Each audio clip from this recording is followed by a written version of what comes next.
Ecclesia Adulam nace en los peores momentos de la humanidad, inmersos en la desolación sanitaria. Ahora está aquí para edificar tu espíritu. Junto a vosotros, el pastor y maestro David Parra. Pues donde Dios quiere levantar la iglesia verdadera, la iglesia que confía en Él, la iglesia que lo tiene a Él por cabeza, porque está queriendo hacer una obra aquí en la tierra, de manifestar su gloria, su poder, a través de una iglesia consagrada, entregada a Cristo como cabeza. Y vamos a seguir un poco con eso. Quiero que busquéis en Zacarías 4, del 1 al 14, vamos a basarnos ahí en lo que vamos a estudiar hoy. Zacarías 4, okay. Yo creo que todos conocéis este pasaje. Zacarías, para aquellos que no acostumbran a leer mucho el Antiguo Testamento, está casi al final. Si vais a Mateo, está para atrás. Malaquías, Zacarías. Zacarías 4, el versículo 1 al 14, que dice: entonces el ángel que hablaba conmigo, aquí está hablando Zacarías, volvió y me despertó, como a un hombre que es despertado de su sueño. Y me dijo: ¿qué ves? Y respondí: aquí veo un candelabro todo de oro, con su depósito en la parte superior y sus 7 lámparas encima de él, con 7 tubos para cada una de las lámparas que tiene encima. Y junto a él, al candelabro, 2 olivos, uno a la derecha y uno a la izquierda. Y continuó y dijo el ángel que hablaba conmigo: ¿qué es esto, Señor mío? Respondió el ángel que hablaba conmigo y me dijo: ¿no sabes qué es esto? Y respondí: no, Señor mío. Continuó él y me dijo: esta es la palabra del Señor a Zorobabel. Zorobabel era el gobernador, el presidente, por así decirlo, el que estaba el gobernador de la región, en ese tiempo. Esta es la palabra del Señor a Zorobabel: no por el poder ni por la fuerza, sino por mi espíritu, dice el Señor de los ejércitos. ¿Quién eres tú, oh gran monte? Ante Zorobabel te convertirás en llanura, y él sacará la piedra clave entre aclamaciones de gracia, gracia a ella.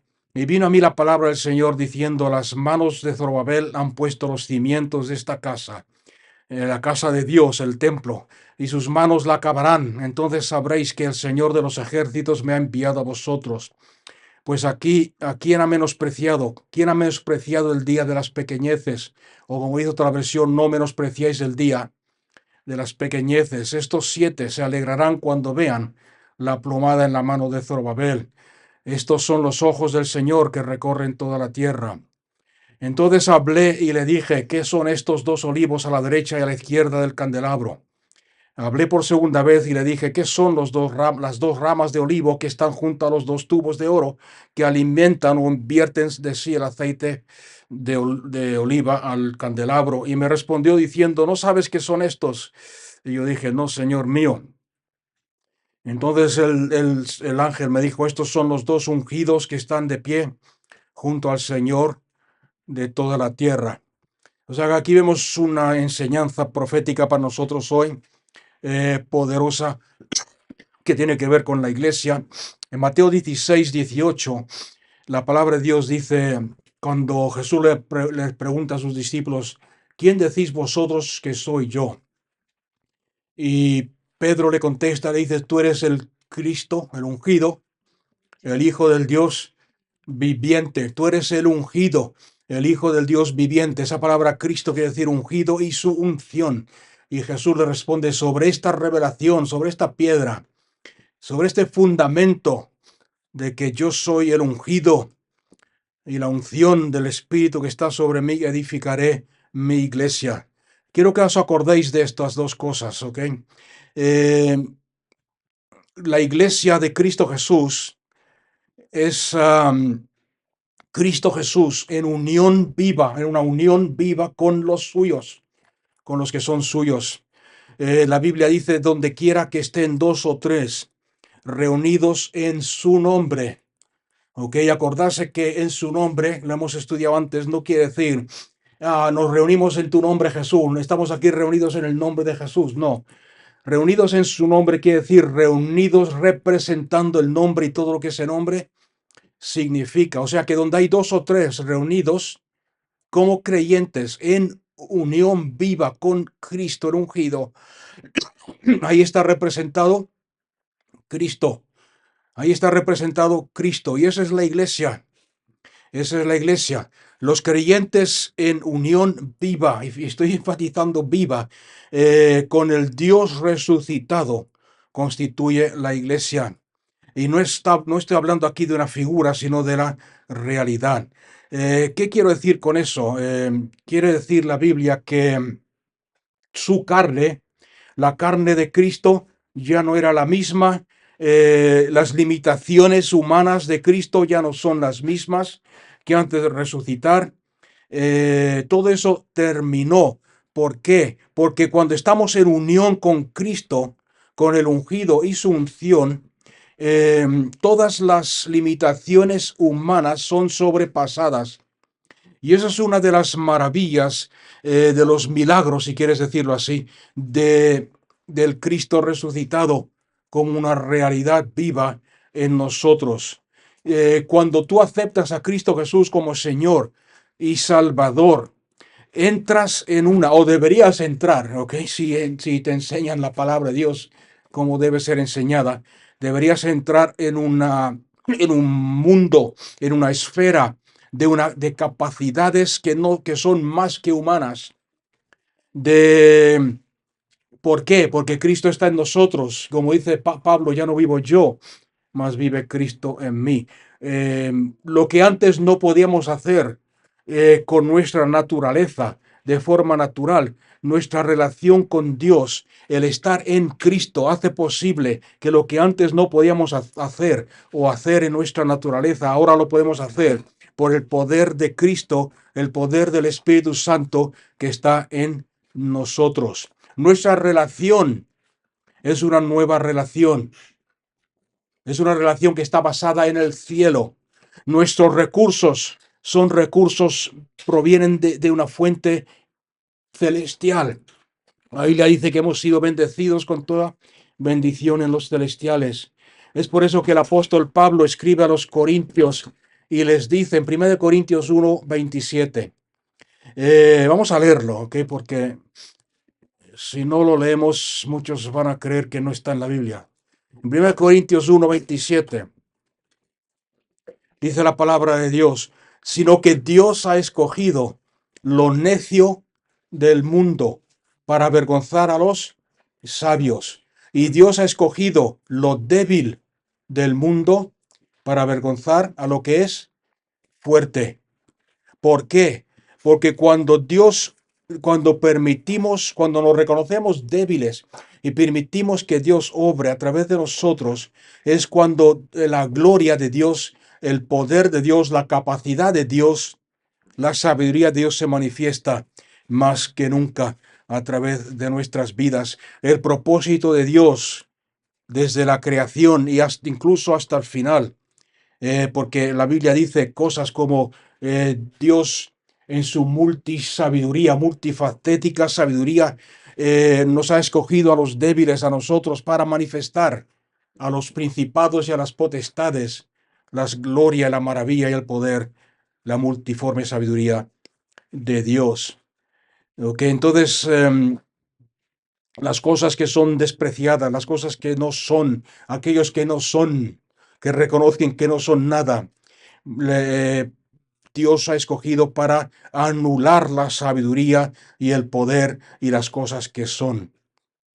Y porque la palabra de Dios dice, y es aquí donde quiero llegar, porque no es por fuerza ni por ejército, sino por mi espíritu, para demostrar a los poderes, a las energías, a los principados y a todo aquel que se enaltece y quiere enaltecerse, incluso a la iglesia fundada ok, con sabiduría y fuerza humana, las habilidades que provienen solamente de Él y que sobrepasan cualquier poder y cualquier habilidad del mundo.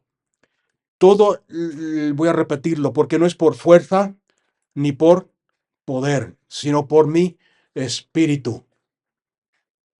Y esa es la clave del obrar de Dios a través de toda la historia del tratar de Dios con su pueblo, del tratar de Dios con el ser humano. Y es aquí donde muchas veces nos equivocamos y nos olvidamos. Si vemos la Biblia, si estudiamos la palabra de Dios, veremos que desde el principio esta ha sido la forma de obrar de Dios.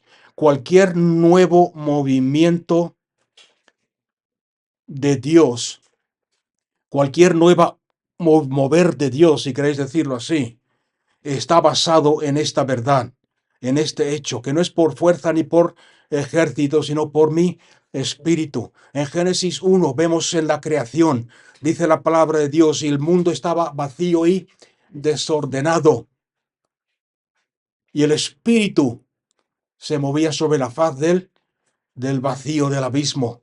Y dijo Dios, sea la luz, sea el mundo, sea esto, sea lo otro, sea la creación, sea el universo.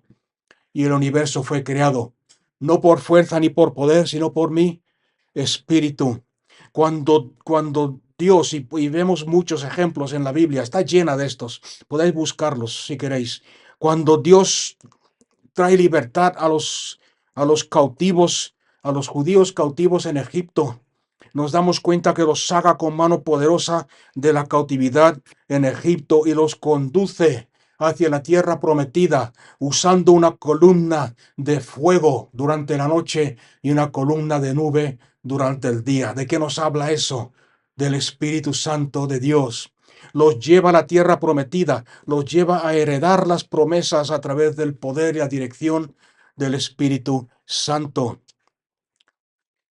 Cuando cuando Dios le manda a Josué, después de que Moisés murió, levanta a Josué y le dice, sé fuerte y valiente, tomad posesión de la tierra prometida, de las promesas, la tierra prometida que yo prometí a Abraham, a su hijo Isaac y a Jacob. Y vemos que Josué, que es un tipo en la Biblia, es un tipo del Espíritu Santo, los introduce a la tierra prometida y toman posesión de la tierra prometida, habiendo gigantes, habiendo oposición, enemigos y ejércitos mucho más grandes y poderosos que ellos mismos, y los introduce a la tierra prometida a través del poder de su Espíritu Santo. En la dispersión de más adelante, en Ezequiel 37, si queréis, yo creo que conocéis esta historia, es una historia poderosa que usamos mucho para hablar precisamente del avivamiento y del poder del Espíritu Santo. En Ezequiel 37, donde Dios lleva a Ezequiel a un lugar que está lleno de huesos secos. El Espíritu de Dios vino sobre mí, dice Ezequiel, y me sacó en el Espíritu y me puso en medio del valle que estaba lleno de huesos y me hizo pasar en derredor de ellos y habían muchísimos sobre la superficie del valle y estaban muy secos, muertos y encima de muertos secos.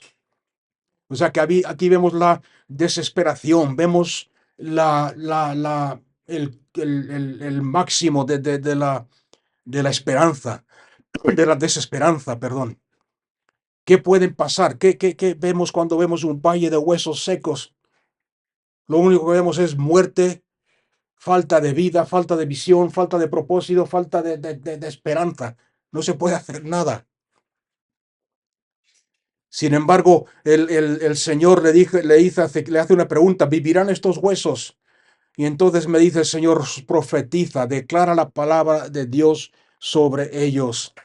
Y vemos que el Espíritu de Dios se mueve sobre la palabra y esos huesos resucitan, esos huesos de incluso, o sea que lo que quiero decir con eso, que aunque estemos en un país o en un lugar o en una situación desesperada, que a los ojos del hombre, a nuestros ojos nos parezca que Dios no puede obrar ahí, el Espíritu Santo nos dice, no es con espada ni con ejército, sino por mi espíritu, que estos huesos vivirán. Amén. Muchos aquí estamos pidiendo, muchos aquí están pidiendo, ¿ok? Porque lo explicaré en un momento. Están pidiendo avivamiento sobre España. España siempre ha sido conocido como el lugar más difícil, menos abierto a las cosas de Dios.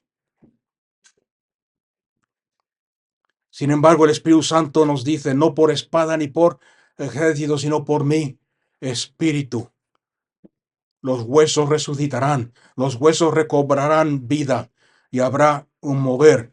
Necesitamos abrir nuestros ojos, necesitamos levantarnos en contra de todo aquello que no sea el Espíritu de Dios obrando en nuestras vidas. Porque no es con espada, no es con ejército, sino es por el Espíritu. Volver a depender del Espíritu, volver a estar desesperados por su presencia. Nos hemos olvidado del Espíritu y del poder del Espíritu y hemos querido levantar una obra a Dios, una obra que glorifique su nombre, entre comillas, pero sin el Espíritu. Y no sé cuántos se han dado cuenta con lo poco que he compartido hasta ahora que es imposible, que no puede ser, que no puede ser. Hasta de la misma tumba, el valle de huesos secos, es por el Espíritu de Dios que Dios traerá avivamiento. En Zacarías ya lo hemos leído, la construcción del templo. ¿Os dais cuenta aquí en Zacarías, lo que hemos leído antes en Zacarías 4, que Dios le dice al profeta, dile a Zorobabel, no es con espada ni con ejército, más por mi espíritu. Y después le dice a los obstáculos, y aquí tenemos un ejemplo de cómo funciona. Le dice a los obstáculos, oh gran monte, que estás impidiendo que Zorobabel edifique y avance ante su palabra y su autoridad. Ante un hombre lleno del Espíritu Santo vas a ser como un valle, vas a dejar de ser un obstáculo. ¿Lo habéis leído ahí? ¿Quién eres tú, gran monte, delante de Zorobabel? Y está hablando, no sé si veis a la iglesia, no sé si os veis ahí, profetizados en Zacarías, perdón, pero habla de los dos olivos, uno a la derecha y uno a la izquierda, del gran candelabro. El candelabro, en el Apocalipsis, el candelabro nos habla de la iglesia, y Cristo Jesús se movía entre medio de los candelabros. Y nos habla de los dos testigos, y nos habla de los dos testigos, nos habla del que está a la derecha y del que está a la izquierda del candelabro, alimentando con la unción, alumbrando con la unción del Espíritu, siendo un testimonio vivo de Cristo bajo la unción del Espíritu. Ahora, si ponéis atención a lo que dice Zacarías, veréis que identifica a esos dos testigos, Zorobabel. ¿Quién era Zorobabel? Lo he dicho antes, era el gobernante. ¿Quién era Josué, el otro testigo que menciona Zacarías en el capítulo anterior? En el capítulo anterior vemos que los ángeles de Dios, los líderes, por así decirlo, allá en el cielo, están delante de Dios en su presencia. Y Satanás está ahí con ellos. Y Josué, el sumo sacerdote, el que representa a Dios aquí en la tierra, por así decirlo, está delante de Dios y Satanás acusándole, diciéndole, mira la vestidura que tiene, está sucio, está manchado, tiene las ropas viejas, rotas y está sucio. Sin embargo, Dios le dice a sus ángeles quitarle esas ropas sucias y ponerle ropas reales, ropas limpias, poner un anillo que nos habla de autoridad y dominio en su dedo. Y lo levanta poderoso como un testigo de la unción. Sacerdote, gobernante. ¿Qué nos ha hecho Dios a nosotros? En Apocalipsis nos ha hecho reyes y sacerdotes. El testimonio de Cristo a través de la iglesia que vive en unión con Cristo Jesús como cabeza. La unción de Dios nos está hablando a ti y a mí. Nos está hablando a ti y a mí. Profetice sobre los huesos y recobraron vida, y volví a profetizar y la carne y los tejidos y los tendones los cubrieron, y volvió a profetizar y a declarar la palabra de Dios, y se llenaron del Espíritu de Dios, y se levantó un gran ejército llenos del Espíritu. Dios nos está hablando y cada vez que Dios, vuelvo a repetir lo que he dicho al principio, quiere hacer algo, nos dice y nos recuerda este principio. No es con espada, no es con espíritu, no es con espada ni con poder, perdón, sino con mi espíritu. Estoy hablando de revolución, porque muchos de aquellos, y aquí estoy declarando palabra de Dios sobre los huesos, muchos de aquellos que hemos dado por perdidos, Dios los va a levantar. El momento que dejemos de fijarnos en su condición presente y empecemos a verlos como Dios los ve, llenos del Espíritu de Dios. ¿Me ha entendido alguien? Dios quiere levantar a nuestros jóvenes, quiere levantar a jóvenes. Ayer por la noche estaba orando y el Señor me habló de revolución. Y yo le pregunté al Espíritu, ¿quién va a liderar? ¿Quién va a ser los líderes de esta revolución? Y me empezó a dar nombres.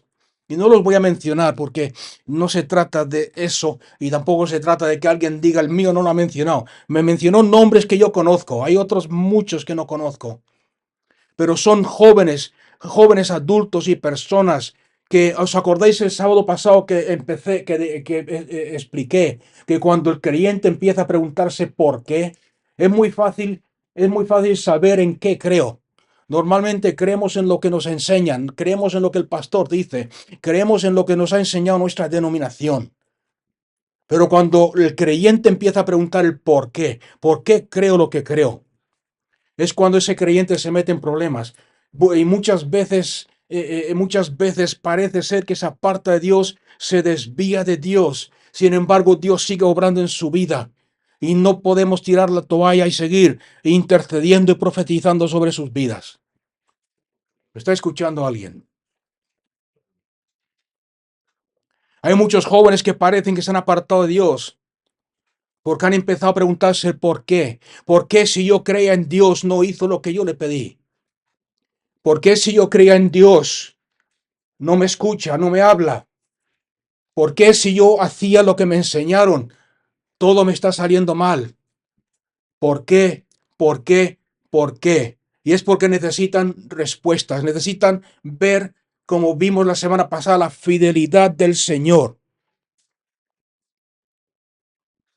No oírlas con palabras solamente, sino verla.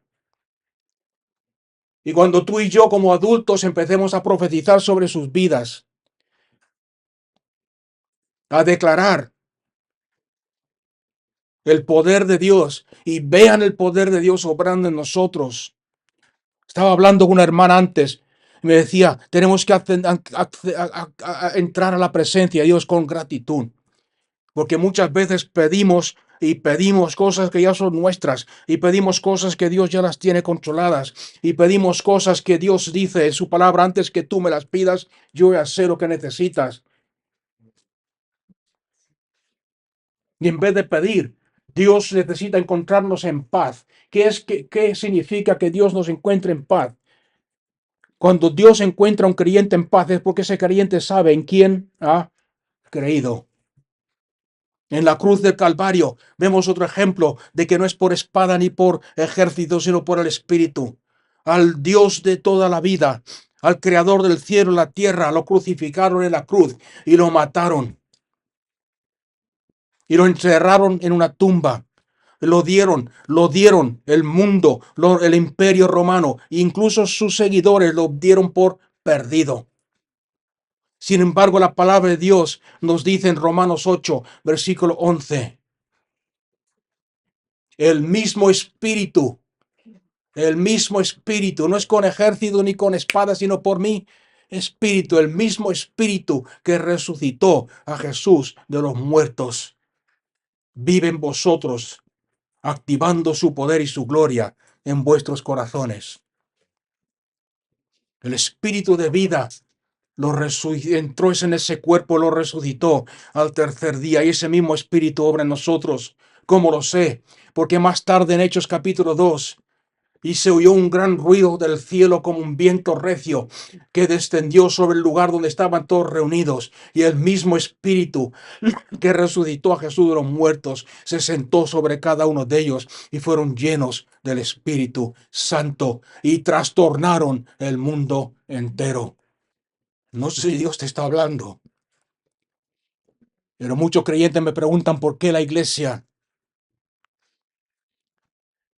no trastorna al mundo, porque no es con fuerza ni con poder, es con el Espíritu Santo. La historia de Gedeón, y podía estar toda la noche contando ejemplos de esto mismo. Gedeón empezó un ejército, levantó un ejército con su propia sabiduría y fuerza de 30,000 soldados, si no me equivoco. Y Dios interviene, le dice, son muchos, son muchos. Y al final, yo creo que habéis leído la historia, se quedó con 300. Y cuando se enfrenta con esos 300 a un ejército que se levantó contra él, un ejército de 135,000 soldados, ¿cómo lo vencieron? Dice la palabra de Dios que Dios le dijo, mete dentro del cántaro una antorcha encendida. ¿De qué nos habla eso? Del Espíritu Santo. Y cuando os acerquéis al ejército, romper los cántaros y levantar las antorchas y dejar que la luz, la gloria del Espíritu de Dios alumbre. Y dice que todo el ejército enemigo, cuando vieron el resplandor de esas antorchas y escucharon los gritos de exaltación a Dios por Gedeón y por Dios, salieron todos huyendo en confusión. Eso está en Josué, en Jueces, perdón. Jueces capítulo 7, si alguien quiere leerlo después. Eso es el poder, eso es lo que Dios quiere enseñarnos, hermanos, lo que Dios está hablando a la iglesia. Dios quiere hacer algo nuevo. Dios quiere hacer algo en tu vida como familia. Dios quiere hacer algo en tu país, en tu pueblo, en tu nación, pero no va a ser por fuerza ni por ejército, va a ser por el Espíritu. Por eso tenemos que someternos al Espíritu. He dicho antes al principio de que no uses como excusa. En 1 Corintios, vamos a leer un versículo más. 1 Corintios 1, versículo 28. Dice la palabra de Dios, y lo vil y despreciado del mundo ha escogido Dios, y lo que no es, para anular lo que es. 29, para que nadie se jacte delante de Dios. Versículo 31, para que, tal como está escrito, el que se gloríe en el Señor. La gloria tiene que ser totalmente de Dios. La gloria tiene que ser totalmente de Dios. Y nosotros tenemos que someternos a Él como Señor de la iglesia, como cabeza. Ok, yo sé que hay muchos creyentes que usan esto como una excusa. Si Dios ha escogido lo débil, si Dios ha escogido lo necio, si Dios ha escogido lo que no son nada, muchos dicen, ese soy yo, y lo usan como una excusa. Ese soy yo, y se quedan ahí sentados. Yo soy débil, yo soy necio, yo soy nada, yo no sirvo, yo no puedo. No es una excusa.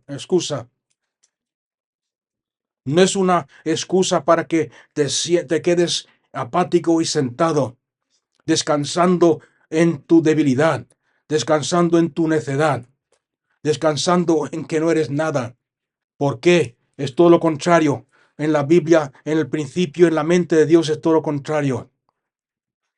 Yo soy débil, yo no soy nadie, yo soy necio, pero yo he resucitado con Cristo, y su poder y su espíritu poderoso está en mí.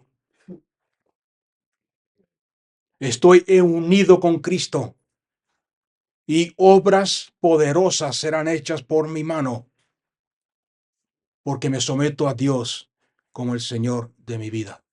¿Quién me ha entendido? Esa es la diferencia. Esa es la diferencia. ¿Por qué? Porque cuando Cristo Jesús murió, cuando el hombre pecó, la Biblia nos dice que cuando el hombre pecó, el cielo se separó de la tierra, ¿no? De hecho, en algunas versiones de la Biblia, en Génesis, en el segundo día de la creación, en todos los días, que depende de la versión que leas, en casi todos los días dice, y vio Dios lo que había creado y fue bueno, y vio que era bueno. Pero en el segundo día no dice eso. Y os daréis cuenta que es el día cuando separa los cielos de las aguas de la tierra. ¿Ok? Y cuando el hombre pecó hubo una separación entre el cielo y la tierra. Sin embargo, la palabra de Dios nos enseña de que cuando Cristo Jesús murió en la cruz del Calvario, ahí clavado en esa cruz entre el cielo y la tierra, y resucitó de los muertos, el cielo volvió a unirse con la tierra a través de Cristo Jesús. Es por eso que la palabra de Dios dice, Jesús mismo dice cosas como, yo estoy con vosotros todos los días hasta el fin del mundo. Yo estoy con vosotros. Sin embargo, ¿dónde está Jesús? Sentado a la diestra de Dios, el Padre. Pero dice, yo estoy con vosotros. En otra ocasión dice, yo voy al Padre. Sin embargo, repite algo parecido. Dice, yo haré mi morada en vosotros. ¿Cómo puede estar con el Padre y morando en nosotros? Esteban, cuando fue martirizado, que lo apedrearon hasta morir, dice, y yo veo los cielos abiertos y el Hijo del Hombre de pie a la diestra de Dios. Sin embargo, el Hijo del Hombre, ¿dónde estaba en ese momento? Estaba a través del Espíritu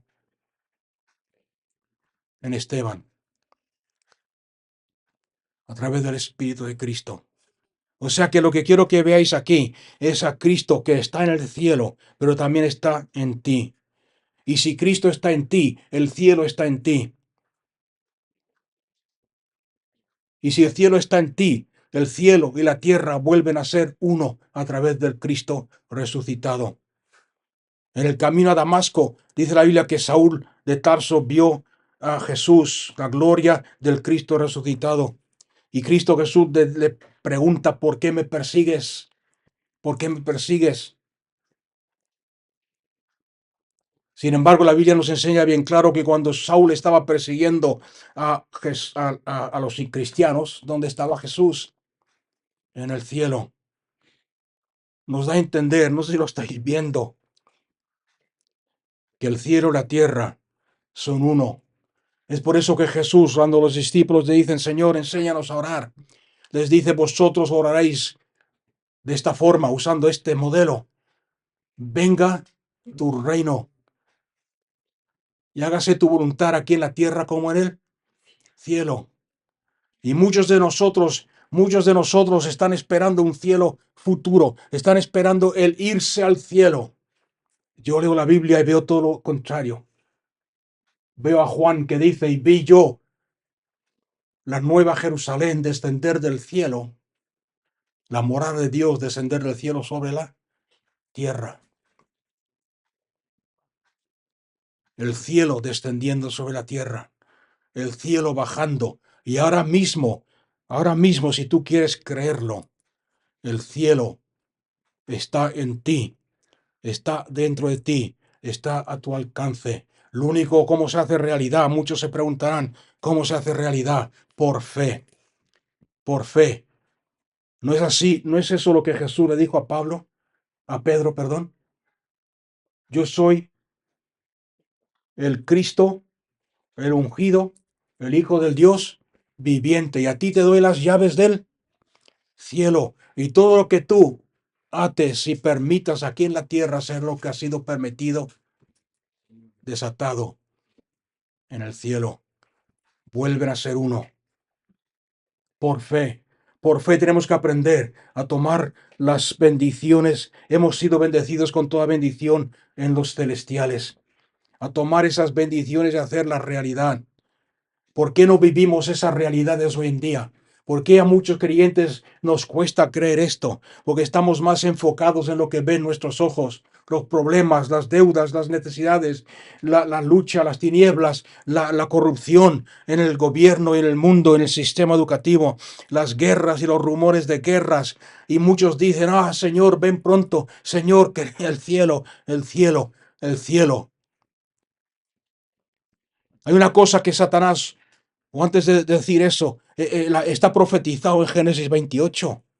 No sé si os acordáis de Jacob cuando volvía a la casa de su padre. Dice que se encontró en un campo abierto y tuvo sueño y cogió unas piedras y las puso de cabecera, de almohada, y se acostó sobre esas piedras a dormir.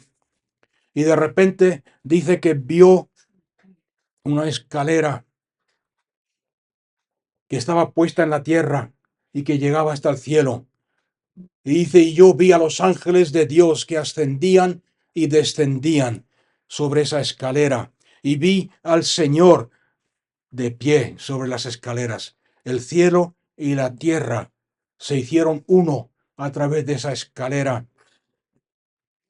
Y muchos dirán, sí, pero eso es en el Antiguo Testamento, una visión que tuvo Jacob. En Juan 1:51, Jesús le dice a Natanael, ¿te sorprendes porque te he visto debajo de la higuera? Más te vas a sorprender cuando veas los cielos abiertos y los ángeles ascender y descender sobre el Hijo del Hombre. ¿Quién es la escalera que une el cielo y la tierra? Cristo Jesús, el Hijo del Hombre. Cristo Jesús es esa escalera. Los cielos están abiertos, los cielos están a nuestro alcance por la obra redentora de Cristo Jesús en la cruz del Calvario. Toda limitación ha sido quitada, toda barrera ha sido quitada. Y por medio de Cristo Jesús estamos una vez más conectados con el cielo. Y es a través del Espíritu Santo que podemos participar de la unción de Cristo, porque los cielos han sido abiertos y el Espíritu ha descendido. Cuando fue bautizado Jesús en el río Jordán, dice, y vi los cielos abiertos y al Espíritu Santo descender en forma de paloma sobre Cristo Jesús. Y a la voz de Dios el Padre que dijo, y vemos otra vez repetido, este es mi Hijo amado, en quien estoy complacido. Nuestra unción es la unción de Cristo. Cristo es el ungido y su unción. Tengamos mucho cuidado. Y esto lo digo porque tenemos una muy mala costumbre como creyentes. Acordarse que no es por fuerza ni por poder, mas por el Espíritu. Tenemos la mala costumbre de esforzarnos por buscar la unción de otro. Vamos a una campaña de Gigi Ávila porque quiero que ore por mí, porque quiero recibir la unción de Gigi. Lo uso a él como ejemplo porque ya está en la gloria. ¿Me ha entendido alguien? Quiero la unción de Catherine Kuhlman. Señor, te pido la unción de Elías. Y muchos me dirán, Elías le pasó su unción a Eliseo, pero es diferente. Eso fue en el Antiguo Testamento. Cristo aún no había abierto los cielos a través de su muerte en la cruz del Calvario. Tengamos mucho cuidado con esforzarnos por buscar unciones personales. Acordarse que tu unción está en Cristo. Y cuando tú estás sometido a Cristo como cabeza, su unción es tu unción. Hay un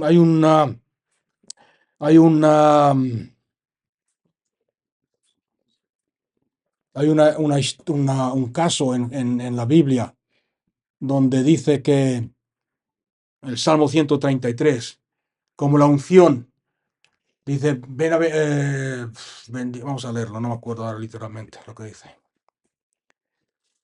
Algo de habitar los hermanos juntos. El Salmo 133. Mirad cuán bueno y cuán agradable es que los hermanos habiten juntos en armonía, juntos en un mismo son, en una misma armonía, produciendo el mismo sonido. Es como el óleo, y aquí es donde quiero que veáis, es como el óleo, la unción preciosa sobre la cabeza, el cual desciende sobre la barba. Es como el óleo precioso sobre la cabeza, el cual desciende sobre la barba de Aarón, que desciende y llega hasta el borde de sus vestiduras. Es como el rocío de Hermón, que desciende sobre los montes de Sión, porque allí mandó el Señor la bendición y la vida para siempre. ¿Dónde empieza la unción? Ok, quiero que quitéis ahí el nombre de Aarón y pongáis el nombre de Jesús el ungido, Jesús el Cristo.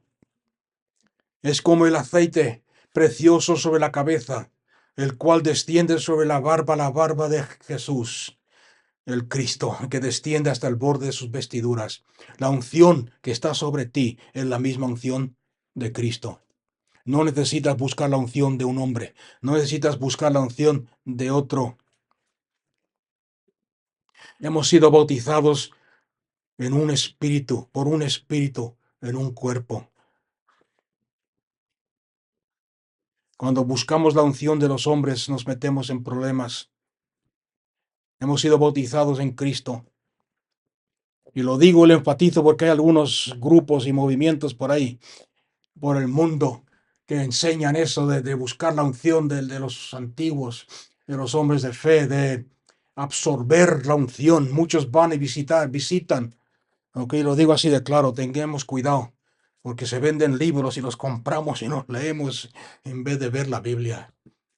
Hay algunos grupos cristianos que enseñan y van y lo hacen, ¿ok? Van y hacen viajes especiales para esto. Van a las tumbas de Catherine Kuhlman, a la tumba de los santos hijos de los siervos de Dios que fueron usados poderosamente por Dios y se tiran encima de la tumba y están ahí, según ellos, estamos absorbiendo la unción. Peligro.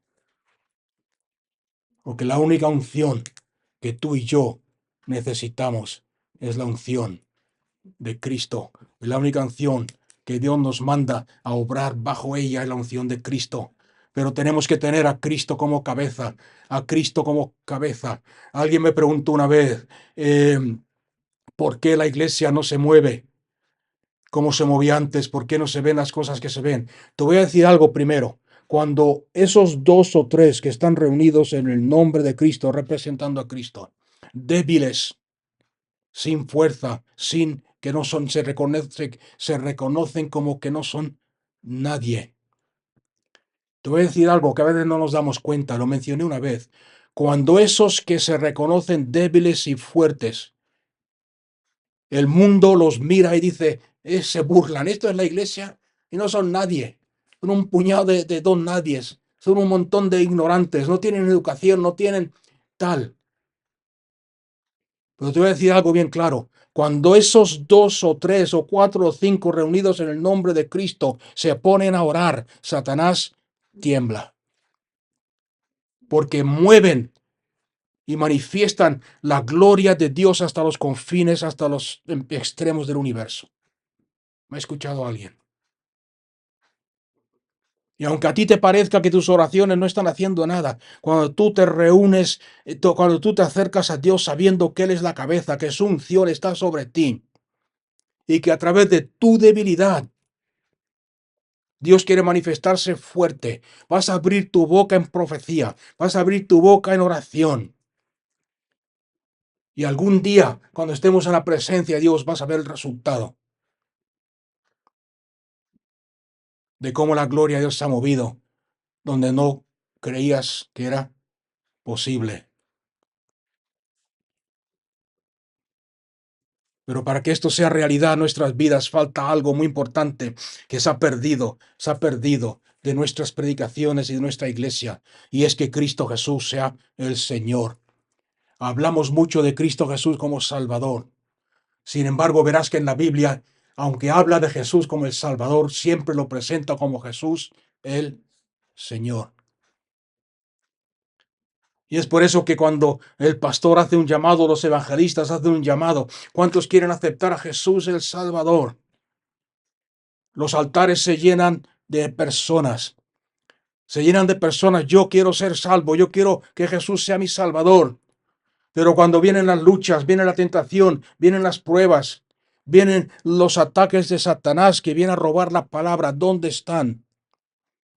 ¿Dónde están esas personas?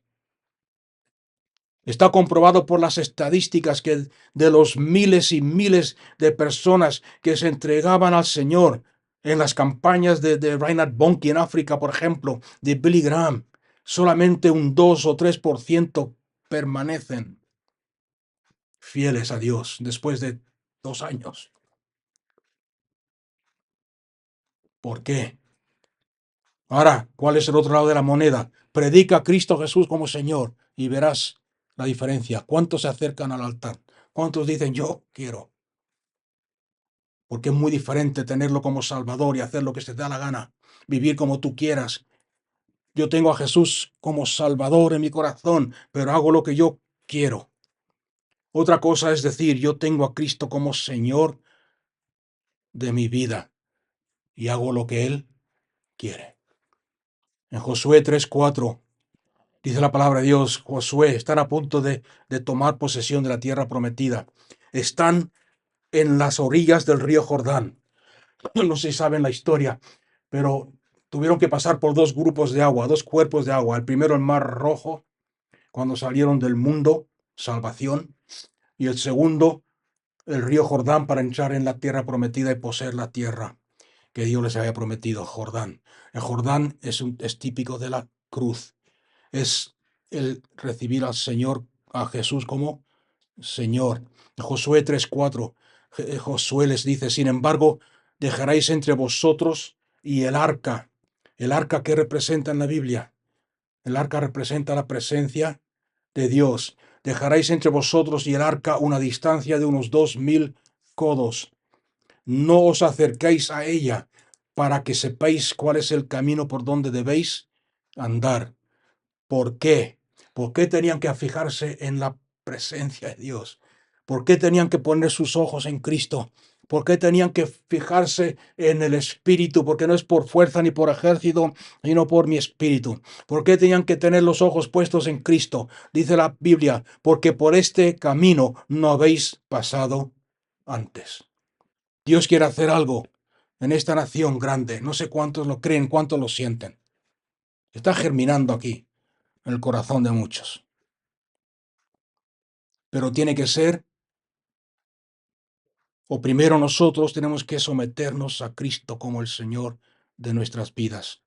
Fijarnos. En Jeremías 6, del 16 al 20, hay un versículo parecido. Dice, cuando llegáis a una encrucijada donde no sepáis si tirar a la derecha o a la izquierda, dice Jeremías 6, 16, preguntad, preguntad, preguntar y decir, ¿cuáles son los caminos antiguos? Porque por aquí no hemos caminado antes. ¿Cuáles son los caminos antiguos? He mencionado un montón esta noche.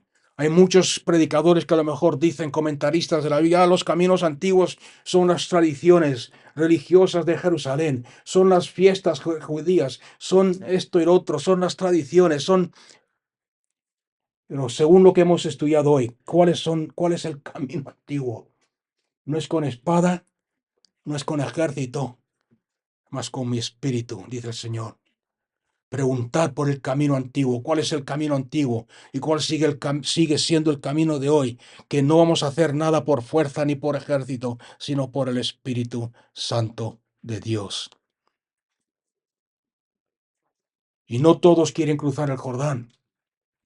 Si leéis en Números 32, el capítulo 32, veréis que de las 12 tribus de Israel, 2 y media de ellas se quedaron en este lado del Jordán.